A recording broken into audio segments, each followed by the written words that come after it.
Atom के बारे में ये कंसिडर किया जाता था जी कि एटम जो है वो सबसे छोटा यूनिट होता है किसी भी चीज का, और एटम जो है एटमोस के वर्ड से निकला था। और इसके तीन फंडामेंटल पार्टिकल के बारे में बताया था जी, एक इलेक्ट्रॉन था, और एक इसी तरह से प्रोटॉन था, और एक न्यूट्रॉन। लेकिन आज हम बात करेंगे डिस्कवरी ऑफ इलेक्ट्रॉन के हवाले से। ये किसने दी थी जी? ये सर विलियम क्रूक्स ने दी थी। और इन्होंने किस तरह से बताया था कि इलेक्ट्रॉन किस तरह से जो है वो डिस्कवर हो, किस तरह से बिहेव करता है।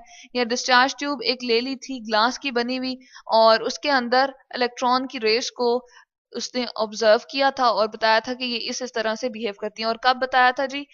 इसको इन्होंने डिस्कवर किया था 1895 में। और इस तरह से एक्सपेरिमेंट किस तरह से किया था, चले हम ये देख लेते हैं। ये बनी हुई जो आपको नजर आ रही है इलोंगेटेड सी, ये जी ग्लास ट्यूब है, ठीक है। और इसको हम डिस्चार्ज ट्यूब भी कहते हैं।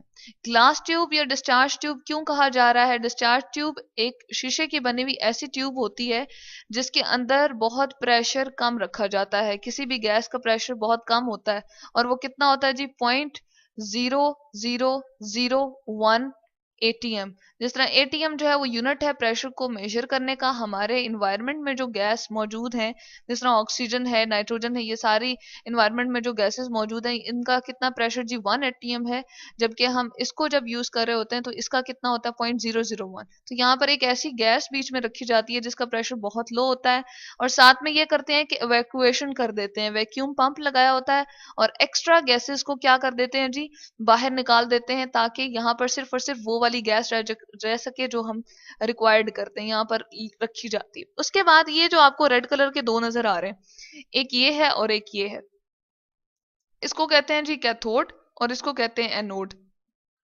एनोड जो है वो क्या होता है?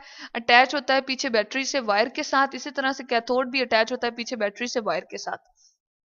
अब ये जो दोनों रेड कलर के बने हुए हैं, ये मेटल के बने हुए होते हैं। जैसे आप आयरन ले लें, लोहा ले लें, लोहे के बने हुए होंगे, या फिर किसी चीज जिंक के बने हुए होंगे, या कॉपर के बने हुए होंगे, जो मेटल जिनकी सरफेस शाइनी होती है और अपने अंदर से इलेक्ट्रिसिटी को पास कर सकते हैं।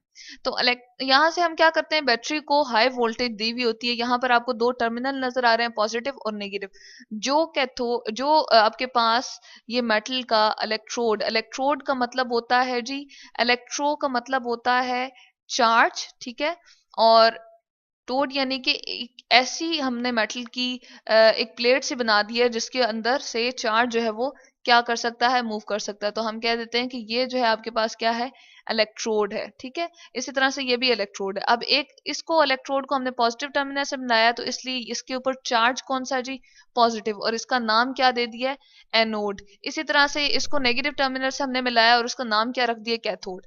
अब क्या होता था, जैसे ही सर विलियम क्रूक्स ने इसको बैटरी को हाई वोल्टेज यहाँ पर दी, और जैसे ही इसको वोल्टेज को ऑन किया, या आपके पास जो पीछे बिजली का जैसे सॉकेट होता है, बटन हम ऑन कर देते हैं, तो आपने इसको क्या अप्लाई कर दिया जी? High voltage. और जैसे ही हाई वोल्टेज दी, तो इसमें से करंट जो है वो फ्लो करेगा, यानी कि इलेक्ट्रिक करंट जो है यहाँ से फ्लो करेगा। और जब इसके पास नेगेटिव चार्ज से भरे हुआ करंट जाएगा, तो वो नेगेटिव चार्ज जो है वो कैथोड में से निकलना शुरू हो जाएंगे रेस की फॉर्म में। और वो रेस किस तरह की होंगी जी? शाइनी रेज होंगी। ये जो आपको नजर आ रही है डॉट फॉर्म में, ये सारी की सारी क्या है? ये रेज है, और इनकी डायरेक्शन क्या है?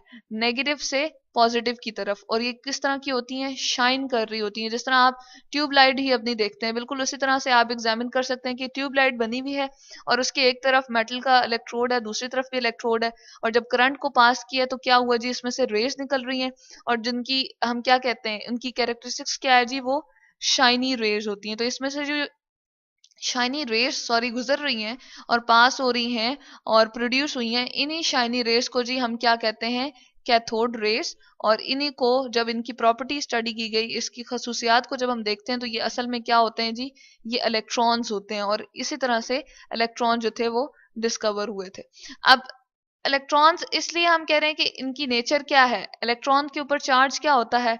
नेगेटिव चार्ज होता है। तो हम यहाँ पर कह सकते हैं कि इसका चार्ज, चले हम लिख देते हैं, क्या है? नेगेटिव चार्ज है।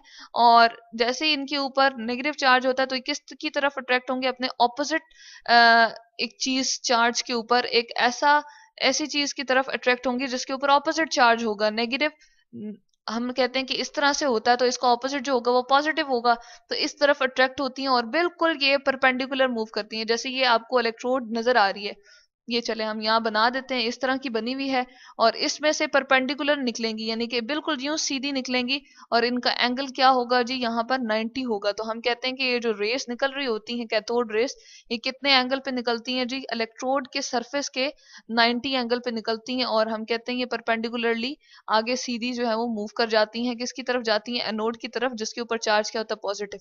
तो ये सारा हमारे पास क्या था, एक्सपेरिमेंट जी कैथोड रेस का, और इस तरह से ये प्रोड्यूस होती रही, और इनकी हम कैरेक्टरिस्टिक्स को, प्रॉपर्टीज को, यानी कि खसूसियात को हम दोबारा से एक और वीडियो में जो है वो डिस्कस करते हैं।